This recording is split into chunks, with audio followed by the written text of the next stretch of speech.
বকেয়া বেতন না পেয়ে রাজশাহী ৪ আসনের সাবেক এমপি এনামুল হকের সোয়েটার কারখানায় বিক্ষোভ করেছেন প্রতিষ্ঠানটিতে কর্মরত শ্রমিকেরা। আমাদের মেইন উদ্দেশ্য হলো আমাদের অনেক দিনের বকেয়া বিল বাকি আছে।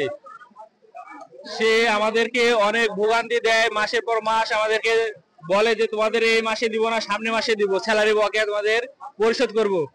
সে আমাদের ইডি স্যার হোক আর এমডি স্যার হোক আমাদেরকে এভাবে বকেয়া বিল পরিশোধ করে না এবং রানিং স্যালারি যেটা এটাও দেয় না।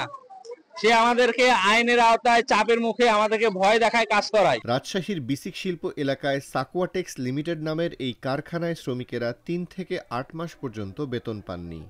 মাসের পর মাস বেতন না পেয়ে কারখানার প্রায় ৩৫০ শ্রমিক মানবেতর জীবন কাটাচ্ছেন। তারপরে ৩ মাস বেতন বাকি আছে, ৪ মাস রানিং চলছে। মানে এভাবে আমরা যাই আসি, আমরা কাজ করি, বেতন মাসের মাস দিবে, মাসের কাজ করবো, মাসের মাস বেতন দিবে, এটাই আমাদের কাজ। ৪ সেপ্টেম্বর সকাল থেকে প্রতিষ্ঠানটিতে কর্মরত শ্রমিকেরা কারখানায় বিক্ষোভ শুরু করেন। পরে সেনাবাহিনী ও বিজিবির সদস্যরা কারখানায় গিয়ে ব্যবস্থাপক ও শ্রমিকদের সঙ্গে কথা বলে ১৫ সেপ্টেম্বরে বকেয়া পরিশোধের বিষয়টি নিশ্চিত করেন। আমরা ৫ মাসের বেতন এখনো পাইনি। এটাই হচ্ছে ঘটনা। আমাদের তো প্রতি মাসে আন্দোলন। শ্রমিকেরা জানান, কারখানায় মোট প্রায় ৩৫০ জন শ্রমিক আছেন। কারো ৩ মাস, কারো ৬ মাস, ৭ কিংবা ৮ মাসের বেতন বাকি। বকেয়া বিদ্যুৎ বিল পরিশোধ না করার কারণে কয়েক মাস আগেই কারখানার সংযোগ বিচ্ছিন্ন করে দেওয়া হয়েছে। গ্যাসের বিল পরিশোধ না করায় সম্প্রতি এই লাইনও বন্ধ করে দেওয়া হয়েছে। এখন কারখানা পুরোপুরি বন্ধ হয়ে যাচ্ছে দেখে বকেয়া আদায়ে তারা আন্দোলনে নেমেছেন।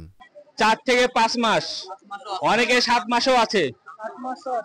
অপারেটর থেকে, সুইপার থেকে, ক্লিনার থেকে, স্টাফ থেকে সবার ৭ থেকে ৮ মাসের স্যালারি বাকি আছে।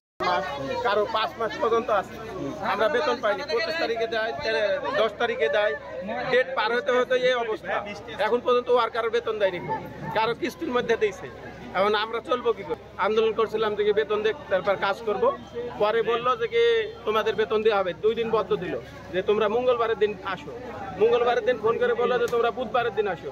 বুধবারের দিন আসি, এখন আবার কোনো না, জেনারেটরের লাইন মাইন সবগুলো কেটে দিয়েছে। কেটে দেওয়ার পরে এখন বলছে যে আবার তোমরা 15 তারিখে এলাম। তাহলে আমরা এভাবে চলবো কি?